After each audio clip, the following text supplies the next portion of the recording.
So, today I'm going to talk about some things that will help you to progress faster than others in the gym.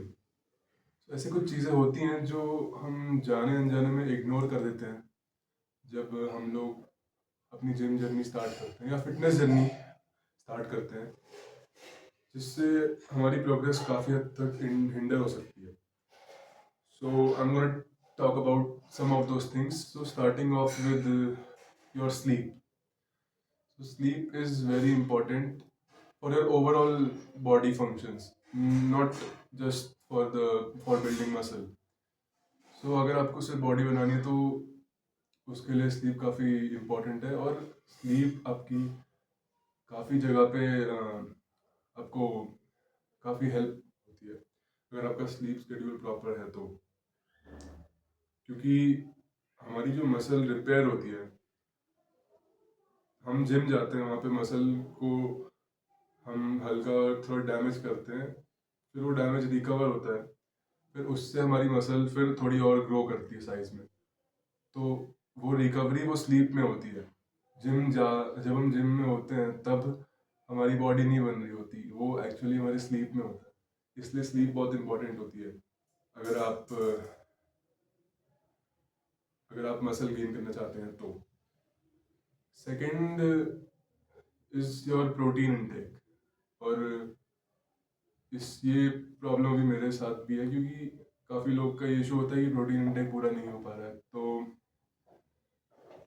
किसी का financial issues होते हैं, कोई non vegetarian नहीं है तो veg sources से उसको उतना हाई क्वालिटी प्रोटीन नहीं मिल पाता है. तो ऐसे कुछ प्रॉब्लम्स होती हैं सबके साथ. तो इसका तो आप कुछ कर नहीं सकते, तो आप जितना हो सके उतना प्रोटीन कंज्यूम करने का ट्राई करें.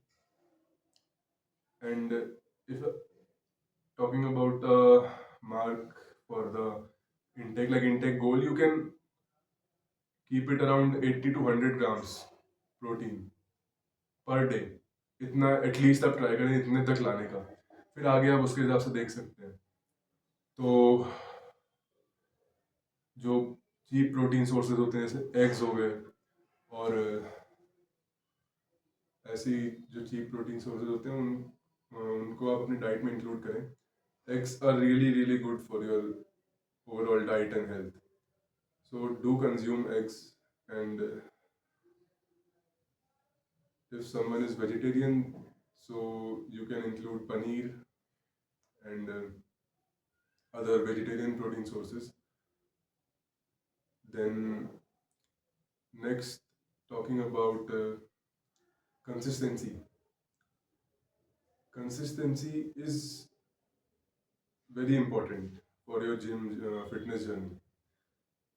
क्योंकि अगर आप एक हफ्ते अपने फर्स्ट वीक ज्वाइन किया, उस दिन आप पूरे हफ्ते गए, 6-7 दिन जिम गए, फिर अगले हफ्ते आपको थोड़ा बर्नआउट होने लगा, फिर आप उस 7 दिन से उसको 4 दिन कर दिया, फिर अगले हफ्ते आप 2 दिन गए, फिर उसके अगले हफ्ते आप गए नहीं, फिर उसके अगले हफ्ते आप फिर 4 दिन कर दिया. तो ऐसे एक शेड्यूल बैलेंस नहीं हो पा रहा है ना. तो उससे जो आपका प्रोग्रेस है, आपके जो एक्सरसाइजेस में जो प्रोग्रेस होने वाला है, वो उतना प्रॉपरली हो नहीं पाएगा उस पर्सन के कंपैरिजन में जो रेगुलरली उसका एक शेड्यूल है जिम जाने का. भले ही वो हर हफ्ते 3 दिन जा रहा हो, पर वो हर हफ्ते 3 दिन जा रहा है. ऐसा नहीं है कि वो एक हफ्ते 6 दिन गया, एक हफ्ते 2 दिन गया. सो ये आपको बैलेंस करना पड़ेगा. तो आपके जो लाइफस्टाइल है उसके अकॉर्डिंग आप अपना जिम स्प्लिट बना सकते हैं. और करंटली पर्सनली मैं अभी जो स्प्लिट फॉलो कर रहा हूँ वो एक पुश पुल टाइप स्प्लिट है. तो वो 4 डेज पर वीक वाला स्प्लिट है.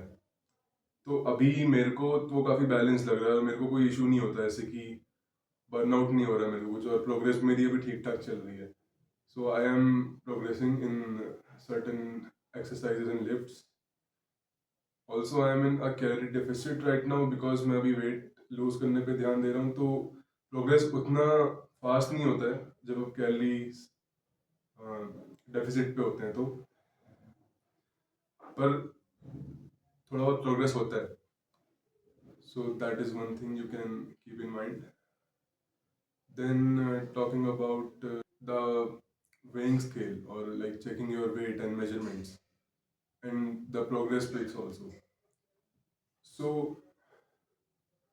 हम लोग जैसे अपना वेट चेक करते हैं तो उसमें काफ़ी फ्लक्चुएशंस हो सकते हैं। तो ऐसा में एक दिन लगता है कि वेट बहुत कम हो गया, फिर अगले दिन लगता है कि बढ़ गया।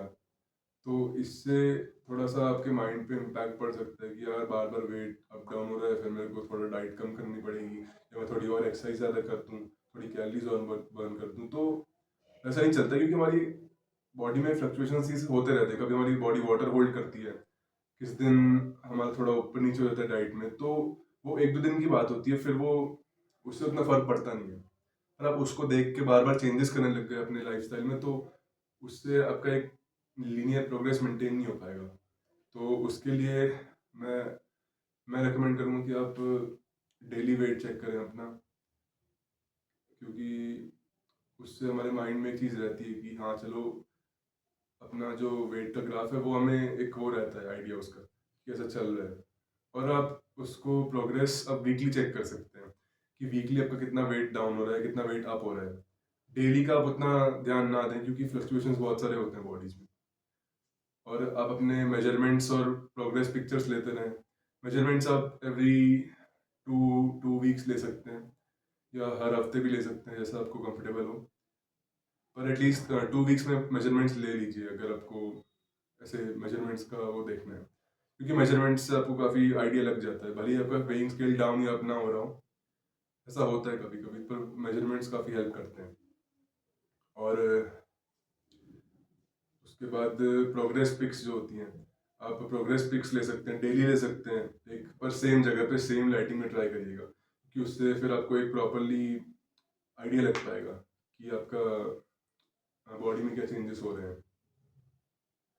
And this is one thing. Then another point is another point is going to be that आप अपने जो आपकी डाइट है या आपका जो ईटिंग हैबिट्स है उनको इम्प्रूव करने का ट्राई करें, और हर दिन थोड़ा थोड़ा इम्प्रूवमेंट करते रहें। ऐसा नहीं कि एक बार में आपने तुरंत कुछ चेंजेस किए और वो फिर आप पूरा सस्टेन करते रहें, क्योंकि ऐसा होता नहीं जनरली। क्योंकि जो हमारी नॉर्मल हैबिट्स हैं बिल्ड होने में बहुत टाइम लगता है, तो हमारी जो न्यू हैबिट्स होंगी उनको बिल्ड होने में भी टाइम लगेगा। मेरे साथ पर्सनली ऐसा हुआ है बहुत बार कि मैंने जैसे एक बार मैंने छोड़ दिया शुगर वगैरह एंड और जंक फूड, फिर 2 हफ्ते में फिर बर्नआउट हो गया, फिर मैंने पूरा बिंज ईट कर लिया। ऐसे होता रहता। तो वो एक बार की चीज़ नहीं है, आपको हिट काफ़ी ट्राई करना पड़ेगा, फिर एरर होगा, फिर बहुत बार ट्राई करना पड़ेगा। तो ऐसे वो ट्राई कर करके आपका वो बिल्ड होता है वो चीज़। तो उसके लिए आपको धीरे धीरे स्टार्ट करना है। हर दिन आप न्यू न्यू हैबिट्स को अप्लाई करिए, और अगर बाय चांस कुछ नहीं हो पाता है तो उससे उतना इशू होगा नहीं, पर ट्राई करिए कि वो 1 से 2 दिन में आप वापस अपने ट्रैक पे आ जाएं। और ये मत सोचिएगा कि चलो इस बार तो क्या बोलते हैं ऐसे ही हो गया, अब नेक्स्ट वीक से स्टार्ट करूँगा। ऐसा मत करिए। 2 दिन में फिर से ट्रैक पे आने का ट्राई करिए, क्योंकि कुछ उतना लॉस होता नहीं। भले ही 2-3 kg बढ़ गया है, 2-3 kg कम हो गया, उससे फर्क नहीं पड़ेगा उतना। और अगर मैं उसको एक्सटेंड कर दिया और, तो फिर आपकी हैबिट्स जो आपने अभी तक बिल्ड करने का ट्राई किया वो फिर आप नीचे आ जाएंगे वापस से लेवल पे। तो वो मत करिएगा। सो यही सब कुछ चीज़ें होती हैं, और जैसे मेरे माइंड में कुछ आएगा तो मैं और इस टॉपिक पे रिलेटेड वीडियोस बना लूँगा। Thanks for watching.